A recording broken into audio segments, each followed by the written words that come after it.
Hello guys, good morning and welcome back to another video.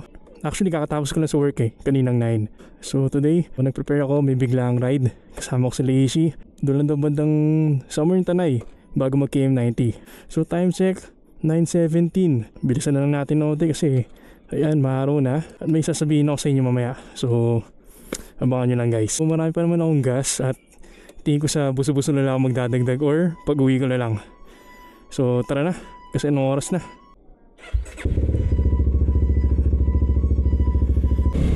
Ito mga nakaraan kasi sunod-sunod na ulan guys. So nung una talaga nag-aalangan ako sumama sa ride nila, pero gusto ko rin mag-ride kasi. So kitaan namin sa may Shell, buso-buso na raw. Nagpasan ng kogyo yun, basta buso-buso. So medyo bilis ako na ng onte.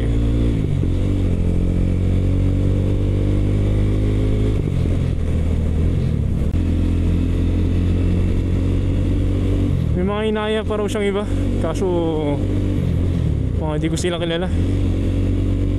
Basta importante mapagmotor ko ngayon.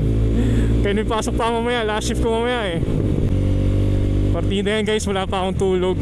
Kumbaga, may tulog naman kasi nagising na ako gabi 11 laban na yun. Tapos pumasok ako sa shift. Ayan, pasok ko is 12 AM hanggang 9. So dire-diretso yan, tapos diretso ride. Okay lang naman yan, laban na yan. Ingat na lang tayo at huwag na masyadong bumakbak. Mahirap na Hello guys, so as of now lagpas na tayo ng Kogyo Paano na to? Papunta na ng buso-buso to. Time check, 9:40. Ayun na guys, umiinit na. Pero sana sa Marilaki mismo, hindi sa taas, hindi umulan. Kahit ganito kainit, okay lang kaysa umulan. Kasi yung hassle talaga guys pag pauwi. Tapos magbasa doon, delikado.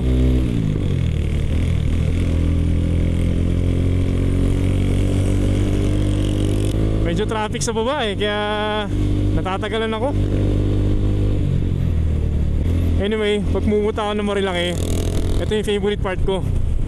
Itong malawak na to kasi ang tawag dito, malubog yan makapiga ka dyan kahit pa paano yun. Kita nyan, lawak nyan guys. So tara, piga tayo ng OT dito pag nakaligpas-ligpas tayo sa mga sasakyan dito.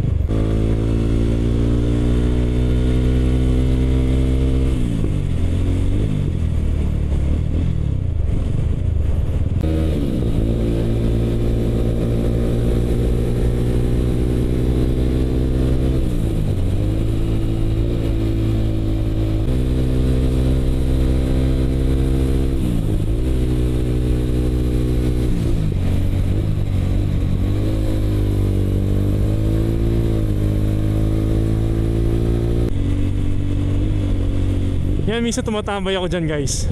Kasi pag bandang hapon, ganda na dyan. Ganda ng pwesto, mahangin, ganun. Init na guys, init na. Pero again nga, mas okay naman yan kaysa maulan, di ba? Hindi ka makakapiga ng ganyan pag maulan, basa.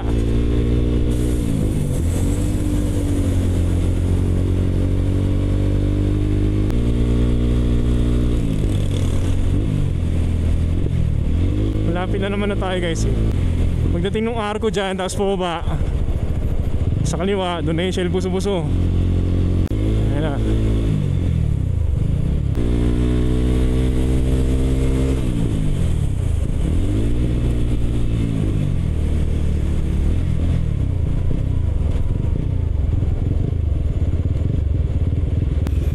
Asan na kaya sila? Asan na sila Ishi?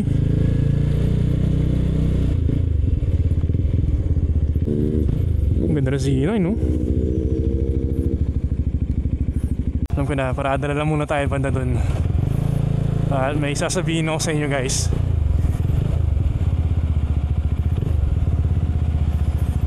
Yep. So yun guys, gusto ko lang i-inform na binibenta ko na itong motor ko. Ito ang ating 300 SR from CF Moto. Beta ko na siya, it's because ano ba, okay naman siya, okay naman yung power. Wala naman akong masasabi dun. Talagang malakas din. Pero yun nga lang guys, gusto ko na sana mag-upgrade para at least diba, expressway legal na and makasama sa ibang ride ng ibang tropang naka big bike. Kasi syempre pag malalayo na, hindi na ako makasama dahil ayun nga, nag-express na sila. So naiiwan tayo. Pakita ko sa inyo, current odo niya is, ayan, 16,500. 16,573. Kasi nga, di ba, nabili natin ito ng second hand. Nung nabili ko siya, nasa 13,000 siya eh. So, halos nasa 3,500 lang yung tinakbo ko mula nung ginamit ko to. And for only 110,000, I think, sulit na yun. Sulit na yung presyo kong yun para sa motor na to dahil malaki rin yung makina nito for 300cc. Medyo negotiable pa naman. Ayun nga, kung kailangan nyo ng power, gusto nyo mas malakas sa power, na kahit hindi expressway legal, eh baka ito yung nahanap mo. So PM nyo lang ako guys. So yun lang guys, antayin na natin sila. So yun na nga guys, nauna pa talaga ako. Akala ko mauuna sila dahil sila yung mga taga Rizal. Nangihiya talaga. So lilim muna tayo, silong tayo dahil paputok na ang araw. May kasama raw kaming naka R15 na red. Pero hindi ko alam kung nandito na rin yun. Yan. Dito muna tayo guys. Upo muna tayo doon sa harap. So yun guys, time check 11:07. Andito na yung mga kasama ko. Oh, ano yan? Ano yan mo? Sus. So kasama ko, ayan, naka 300 SR, Lucy na KRY 200, isang R15, hindi ko alam kung sino pa. So kasama ko yun si Ishi. Ang usapan lang namin sa Mayayis lang daw, masyadong malayo yung KM90.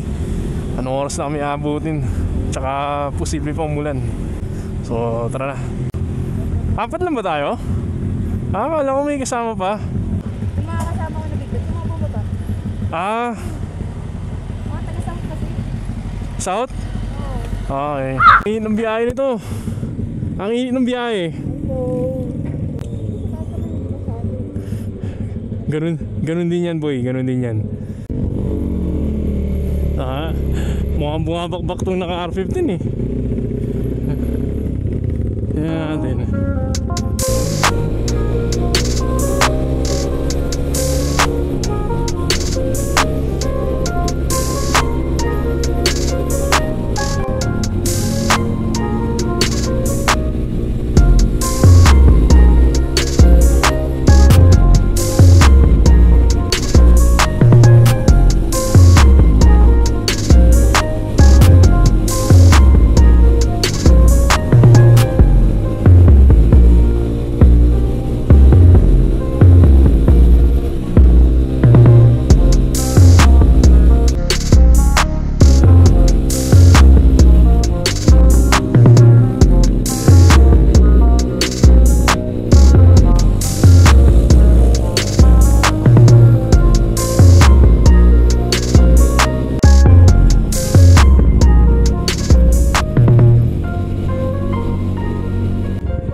Ito na oh.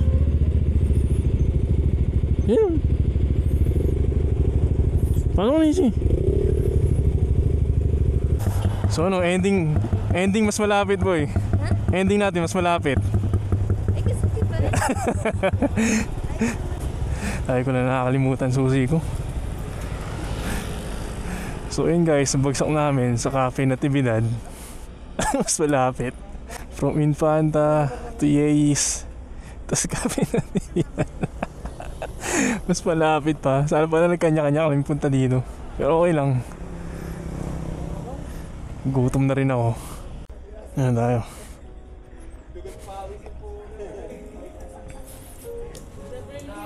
No po, good afternoon. Hindi, 4, 4 kami. Oo.